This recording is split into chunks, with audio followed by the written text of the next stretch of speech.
আসসালামু আলাইকুম, স্বাগতম সবাইকে কমপ্লেক্স নাম্বারের ক্লাসে। এবার আমরা দেখব কমপ্লেক্স নাম্বারের অপারেশন। কমপ্লেক্স নাম্বারের যোগ বিয়োগ কিভাবে করা হয়, কমপ্লেক্স নাম্বারের সমতা কিভাবে অ্যাপ্লাই করা হয়, কমপ্লেক্স নাম্বারের গুণ ভাগ কিভাবে করা হয়, এই জিনিসগুলোই আজকে আমাদের টপিক। সো আসো আমরা দেখি কমপ্লেক্স নাম্বারের অপারেশন বলতে আমরা এখানে টোটাল 5 ধরনের অপারেশন করব। কমপ্লেক্স নাম্বারের সমতা, তারপর হচ্ছে কমপ্লেক্স নাম্বারের যোগ এবং বিয়োগ, কমপ্লেক্স নাম্বারের গুণ, কমপ্লেক্স নাম্বারের ভাগ। সো প্রথমে আসো ইকুয়ালিটি বা সমতাতে। ধরো তোমাকে দুইটা কমপ্লেক্স নাম্বার দেওয়া আছে, একটা হইতেছে z1 equals to x1 plus iy1, এরপর আরেকটা দেওয়া আছে z2 equals to x2 plus iy2। তুমি এখন কখন তুমি বলতে পারবা z1 ইকুয়ালস টু z2? এটা কখন বলতে পারবা? যেমন আমি যদি তোমাকে বাস্তব সংখ্যায় বলি, ধরো ভাইয়া তুমি আমাকে বলো তো 2 আর 2 সমান কিনা, তুমি বলবা হ্যাঁ 2 আর 2 সমান। তোমাকে যদি জিজ্ঞেস করি 2 আর 3 সমান কিনা, তুমি বলবা না 2 আর 3 সমান না। তাহলে দেখো বাস্তব সংখ্যায় আমি যখন তোমাকে জিজ্ঞেস করতেছি এটা সমান কিনা, তুমি খুব সহজেই বলে দিতে পারতেছো। জাস্ট তুমি দেখতেছো দুইটা 2 দিছি, ধরো তুমি হাতে গুনতেছো এই 2 এই 2, এখানেও 2, তাহলে দুইটা সমান, এভাবে বলে দিতে পারতেছো। বাট কমপ্লেক্স নাম্বারে যেহেতু একটা বাস্তব অংশ থাকে, একটা কাল্পনিক অংশ থাকে, তাহলে এখানে আমি কেমনে আমি বলবো এটা z1 ইকুয়ালস টু z2 কিনা? এটা কেমনে বলবো? এটার একটা কাহিনী আছে।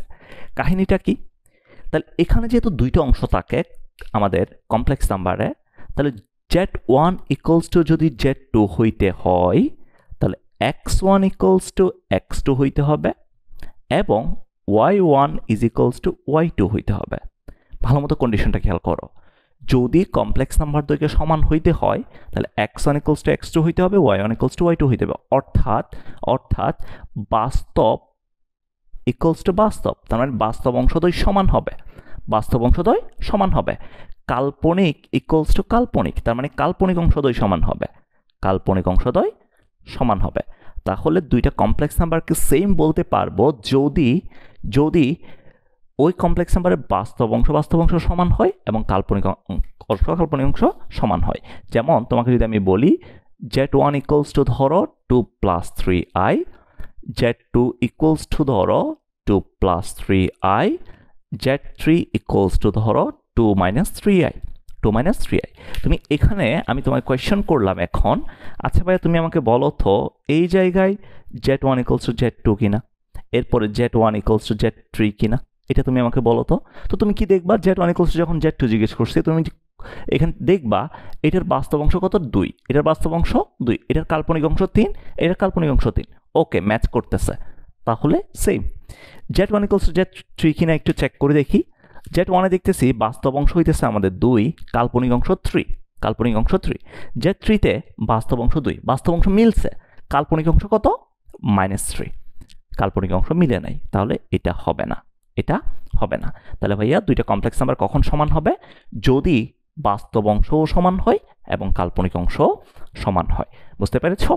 এরপরে চলে আসো, যদি আমাকে দুইটা কমপ্লেক্স নাম্বারের যোগ করতে বলে, ধরো এই দুইটা কমপ্লেক্স নাম্বার দিছে, এখন এখান থেকে বের করতে বলছে আমাকে z1 প্লাস z2 কত। তাহলে কি করবা? z1 সমান কি জানো? x1 প্লাস iy1, এটা মানে হচ্ছে x2 প্লাস iy2, তাহলে ভাইয়া এখান থেকে কত পাবো? তুমি খেয়াল করো, এখান থেকে আমি লিখতে পারি x1 plus x2 plus i into y1 plus y2। তাহলে ভাইয়া দেখো দুইটা কমপ্লেক্স নাম্বারকে যখন আমি যোগ করতেছি, তাহলে বাস্তব অংশদ্বয় যোগ হচ্ছে প্লাস কাল্পনিক অংশদ্বয় যোগ হচ্ছে, প্লাস কি i ইন্টু কাল্পনিক অংশদ্বয় যোগ। অর্থাৎ আমি দুইটা কমপ্লেক্স নাম্বারের যোগ কিভাবে লিখতে পারি? বাস্তব অংশদ্বয়ের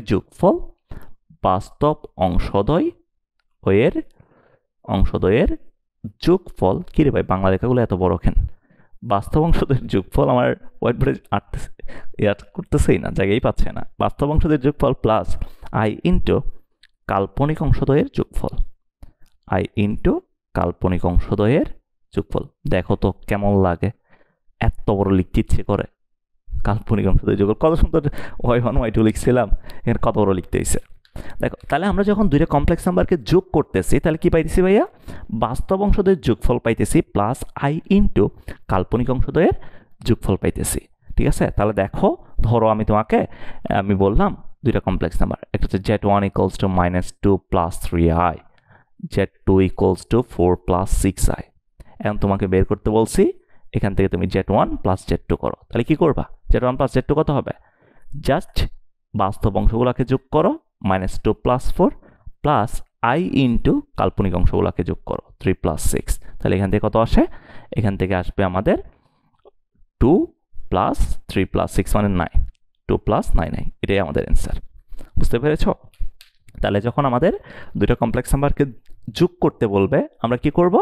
বাস্তব অংশদ্বয়ের এটা হচ্ছে আমরা যোগ পড়তেছি, বাস্তব অংশদ্বয়ের যোগফল বের করব প্লাস i ইন্টু কাল্পনিক অংশদ্বয়ের যোগফল, এভাবে আমরা বের করব। ঠিক আছে? এরপরে যদি বিয়োগে আসো, দুইটা কমপ্লেক্স নাম্বারের যদি বিয়োগ করতে বলি তোমাকে, তুমি কি করবা? বিয়োগও যোগের মতোই, জাস্ট যোগের জায়গায় বিয়োগই আসবে। দেখো, ধরো তুমি এখন z1 মাইনাস z2 বের করবা। তাহলে এখান থেকে কি পাবা ভাইয়া? x1 plus iy1 minus x2 minus iy2, x minus কত? x2 plus iy2। ঠিক আছে?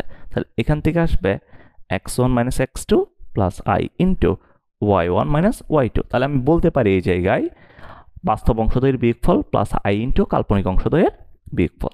তাহলে এটা তোমরা লিখে নিও। এত বড় বাংলা লিখতে ইচ্ছে করতেছে না। বাস্তব অংশদ্বয়ের বিয়োগফল মাইনাস প্লাস i ইন্টু কাল্পনিক অংশদ্বয়ের বিয়োগফল, i ইন্টু কাল্পনিক অংশদ্বয়ের বিয়োগফল, বুঝতে পেরেছ? তাহলে এটাই হচ্ছে আমাদের দুইটা কমপ্লেক্স নাম্বারের বিয়োগফলের অ্যান্সার। যেমন তোমাকে যদি আমি বলি ভাইয়া z1 equals to 2 plus 5i, z2 equals to 4 plus 6i। তাই এখন তোমাকে বললাম z1 মাইনাস z2 করো, তাহলে কত হবে? z1 মাইনাস z2, তাহলে 2 বাস্তব অংশদ্বয়ের বিয়োগফল 2 minus 4 minus plus i into কাল্পনিক অংশদ্বয়ের বিয়োগফল 5 মাইনাস 6, তাহলে কত আসে? -2, আর এদিকে আসে -2 মাইনাস i। এটাই হচ্ছে আমাদের অ্যান্সার। ঠিক আছে? এরপরে চলে আসো, তাহলে আমাদের গুণ গেল। কমপ্লেক্স নাম্বারের গুণে আসো। যদি দুইটা কমপ্লেক্স নাম্বারের গুণ করতে বলে, তাহলে তুমি কিভাবে করবা? দুইটা কমপ্লেক্স নাম্বারের গুণ। আচ্ছা, গুণে যাওয়ার আগে আরেকটা কথা বলে দিই। তোমরা অনেকে মনে করতে পারো আমি যেহেতু দুইটা দেখাই দিছি, তার মানে ধরো তোমাকে আমি এখন তিনটা দিলাম, z1 equals to x plus iy1, z2 equals to x2 plus iy2, z3 equals to x3 plus iy3, z4 equals to x4 plus iy4, এটা দিলাম। এখন তোমাকে বের করতে বললাম z1 plus z2 plus z3 plus z4, এটা তুমি বের করো। তাহলে তুমি কি করবা? তুমি কি দুইটা করেই করবা? না, দুইটা করে করার দরকার নাই। এটা মানে হচ্ছে তোমাকে যখন আমি সবগুলো যোগ করতে বলতেছি, তার মানে বাস্তব অংশগুলো যোগ হবে x1 plus x2 plus x3 plus x4, বাস্তব অংশগুলো যোগ হবে প্লাস i ইন্টু কাল্পনিক অংশগুলো যোগ হবে y1 plus y2 plus y3 plus y4। এইটাই হচ্ছে আমাদের অ্যান্সার। যদি আমি তোমাকে এটা করতে বলতাম, ধরো ভাইয়া z1 minus z2 plus z3 plus z4, যদি এটা করতে বলতাম তখন কি করতা? তখন জাস্ট কার আগে মাইনাস আছে? z2 এর আগে মাইনাস আছে না? তো z2 এর জায়গায় z2 যেখানে আসতেছে, z2 এর কাল্পনিক অংশ আর বাস্তব অংশের জায়গায় মাইনাস বসাই দাও। অর্থাৎ এটা হবে x1 যেটার জন্য পজিটিভ, z2 এর জন্য নেগেটিভ অর্থাৎ -x2, z3 আবার প্লাস, তাহলে প্লাস x3 প্লাস x4, তাহলে প্লাস i ইন্টু y1 এই জায়গায় y2 এর জায়গায় minus plus y3 plus y4, এটা হচ্ছে আমাদের অ্যান্সার। ঠিক আছে? সো এইভাবে আমরা যোগ বিয়োগের খেলাধুলাগুলো করতে পারি একাধিক কমপ্লেক্স নাম্বারের ক্ষেত্রে। সো এই জিনিসটা একটু মাথায় রাখিও। এরপর আসো গুণের ক্ষেত্রে। গুণের জন্য আসো, কমপ্লেক্স নাম্বারের গুণে।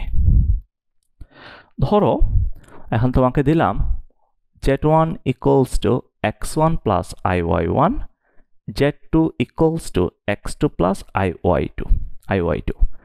একটা কথা মাথায় রাখবে, এটার জন্য শর্টকাট অ্যাপ্লাই করবা না। যদি তোমাকে গুণ করতে বলে, গুণের জন্য শর্টকাট অ্যাপ্লাই করার দরকার নাই। গুণ মেইন নিয়মে করবা। মেইন নিয়ম মানে কি? আমরা যেভাবে গুণ করি ওইভাবেই করবা, মেইন নিয়মে করবা। যেমন তোমাকে z1 আর z2 আমি গুণ করতে বললাম, ধরো তাহলে z1 ইন্টু z2 যদি গুণ করি x1 plus iy1 into x2 plus iy2, তাহলে এখান থেকে পাবো কত x1 x2 plus x1 iy2, তারপর হচ্ছে plus x2 into iy1 plus i square y1 y2। তাহলে কত আসে দেখো তো ভাইয়া, i স্কোয়ার মানে হচ্ছে -1, x1 x2 minus y1 y2 plus আমি যদি এখানে i কমন নিই তাহলে x1 y2 plus x2 y1, ঠিক আছে, এটা আসে। তো এটা অনেকে হচ্ছে এইভাবে মনে রাখে, অনেকে মনে রাখে কি বাস্তব অংশদ্বয়ের গুণফল মাইনাস কাল্পনিক অংশদ্বয়ের গুণফল মাইনাস কি কাল্পনিক অংশদ্বয়ের গুণফল প্লাস, অর্থাৎ গুণ করার পর যে কমপ্লেক্স নাম্বারটা আসবে ওইটার বাস্তব অংশ হচ্ছে এইটা, বাস্তব অংশদ্বয়ের গুণফল মাইনাস কাল্পনিক অংশদ্বয়ের গুণফল প্লাস i ইন্টু এটার বাস্তব অংশ ইন্টু এটার কাল্পনিক অংশ, এটার বাস্তব অংশ ইন্টু ওটার কাল্পনিক অংশ প্লাস দিয়ে। সো ভাই এত কিছু মনে রাখার দরকার নেই, এত কিছু মনে থাকে না, তুমি এত কিছু মনে রাখবা না, তুমি জাস্ট মেইন নিয়মে যেভাবে আছে জাস্ট গুণ করে যেভাবে আনছি এই মেইন নিয়মটা করো, মেইন নিয়মে করবা, ঠিক আছে, গুণটা মেইন নিয়মে করবা। যেমন ধরো আমি তোমাকে দিলাম z1 equals to 2 plus 3i, z2 equals to দিলাম 1 প্লাস i। এখন তুমি কি এটা অ্যাপ্লাই করবা? এটা কি মনে থাকবে? মনে থাকবে না। তোমাকে আমি বললাম z1 ইন্টু z2 করো, তুমি কি করবা? তুমি simply 2 plus 3i 1 plus i normally গুণ করো, তাহলে 2 ইন্টু 1, এরপর হচ্ছে plus 2 into i plus 3i into 1 plus 3i into i, এই যে নর্মালি গুণ করলাম, তাহলে কত আসে 2 প্লাস এখান থেকে আসতেছে কত, এখান থেকে আসতেছে কত বলো না, এখান থেকে আসতেছে i square 2 minus 3 plus i common নিলে 2 প্লাস 3, এই যে এটাই হচ্ছে আমাদের অ্যান্সার। শেষ তো এত ফর্মুলা মনে রাখার দরকার আছে, ফর্মুলা মনে রাখার দরকার নাই। তো কমপ্লেক্স নাম্বারের গুণটা এমনি মেইন নিয়মেই করবা। এরপরে চলে আসো কমপ্লেক্স নাম্বারের ভাগের ক্ষেত্রে। যখন তোমাকে কমপ্লেক্স নাম্বারের ভাগ করতে বলবে তুমি কি করবা, এটা হচ্ছে তোমাদের জন্য একটু ইম্পর্টেন্ট। কমপ্লেক্স নাম্বারের ভাগ কমপ্লেক্স নাম্বারের ভাগের আগে তোমাদের একটা জিনিস জানতে হবে, কনজুগেট জিনিসটা। What is conjugate? একটা কমপ্লেক্স নাম্বারের কনজুগেট জিনিসটা কি? ধরো তোমাকে আমি একটা কমপ্লেক্স নাম্বার দিলাম z equals to a plus ib, একটা কমপ্লেক্স নাম্বার দিলাম। কনজুগেট মানে হচ্ছে তুমি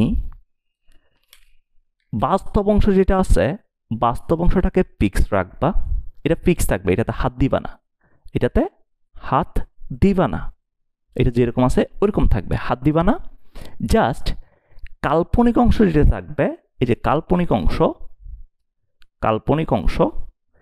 এই কাল্পনিক অংশের চিহ্নটা চেঞ্জ করে দিবা, কাল্পনিক অংশের চিহ্ন চেঞ্জ মানে কি? চিহ্ন চেঞ্জ মানে হচ্ছে যদি এই জায়গায় প্লাস থাকে তাহলে সেটা মাইনাস হয়ে যাবে, যদি এই জায়গায় মাইনাস থাকে সেটা প্লাস হয়ে যাবে।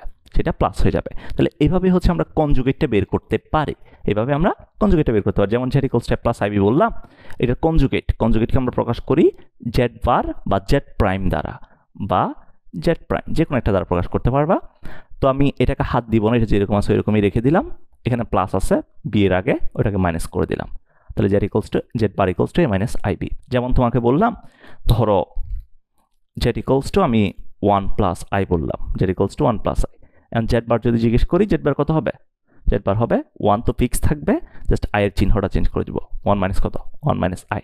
যদি z ইকুয়ালস টু ধরো তোমাকে বললাম 2 প্লাস 3i, তাহলে z বার কত হবে, 2 ফিক্স থাকবে, 3 চিহ্নটা চেঞ্জ হবে, 3 মাইনাস i, 2 মাইনাস 3i। ওকে ভাইয়া, তাহলে এভাবে হচ্ছে আমরা কনজুগেটটা বের করতে পারি। আমরা ফিক্স রাখবো বাস্তব অংশটাকে, এটাকে হাত দিব না, জাস্ট কাল্পনিক অংশের চিহ্নটা চেঞ্জ করে দেব। এরপর ভাগে আসো, ভাগের কাহিনীতে আসো। ভাগটা আমরা একটু ম্যাথ দিয়ে দেখি, আমি যেভাবে করব তুমি ওইভাবেই করবা। একটা ভাগ ধরো আমি তোমাকে দিলাম হচ্ছে 2 প্লাস i ডিভাইডেড বাই ধরো বললাম 3 প্লাস i।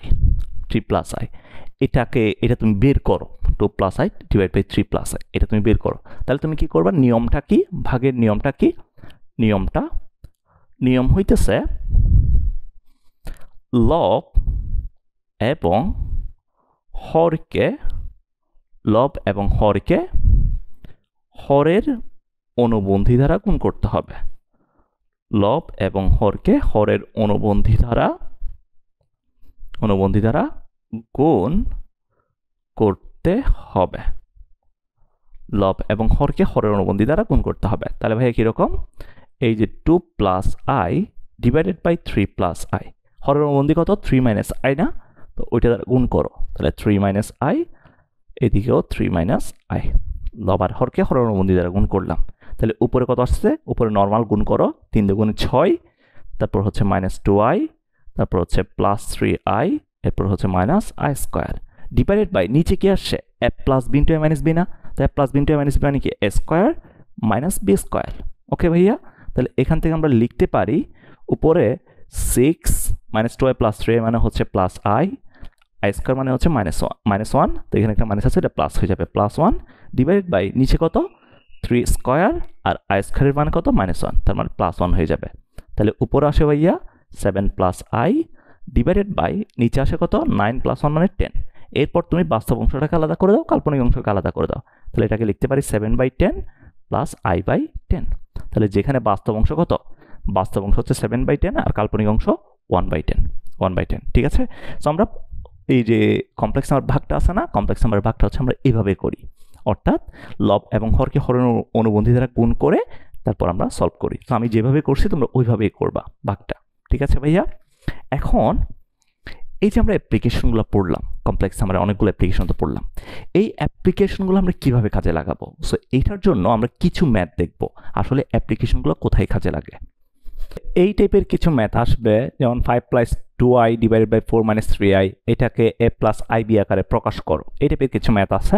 সো এখানে তুমি খেয়াল করো এটা ভাগ আকারে আছে, আমরা এখানে ভাগ করব, ভাগ করার জন্য লব আর হরকে হরের অনুবন্ধী দ্বারা গুণ করব, তাহলে 5 plus 2i into 4 plus 3i divided by 4 minus 3i into 4 plus 3i, ওকে, গুণ করলাম, তাহলে ভাইয়া উপরে কত আসে 4 5 20 প্লাস 3 5 15i প্লাস 8i, এরপর আসো হচ্ছে plus 6i square divided by এখানে square plus B into minus b, তাহলে 4 স্কোয়ার মাইনাস 3i স্কোয়ার, ঠিক আছে। তাহলে কত আসে 6i স্কোয়ার মানে হচ্ছে মাইনাস 6, তাহলে 14, 20 থেকে 6 গেলে 14, 15 আর 8 মানে কত প্লাস 15 8 মানে হচ্ছে 23i ডিভাইডেড বাই 4 স্কোয়ার, আর এদিকে কত 4 স্কোয়ার মানে 4 স্কোয়ার মাইনাস 3i স্কোয়ার, অর্থাৎ 3i স্কোয়ার মানে হচ্ছে কত আসবে মাইনাস 9 আসবে, রাইট, মাইনাস 9 না, i স্কোয়ার মানে হচ্ছে মাইনাস 1 আর এদিকে 3 স্কোয়ার মাইনাস 9,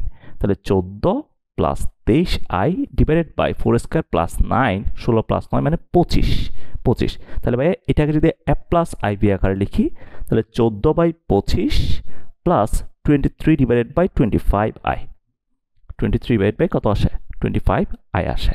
তাহলে আমাদের অ্যান্সার কোনটা, যদি a প্লাস ib আকারে লিখি তাহলে আমাদের অ্যান্সার হবে 14/25 প্লাস 23 ডিভাইডেড বাই 25i, এটাই হচ্ছে আমাদের অ্যান্সার, ঠিক আছে।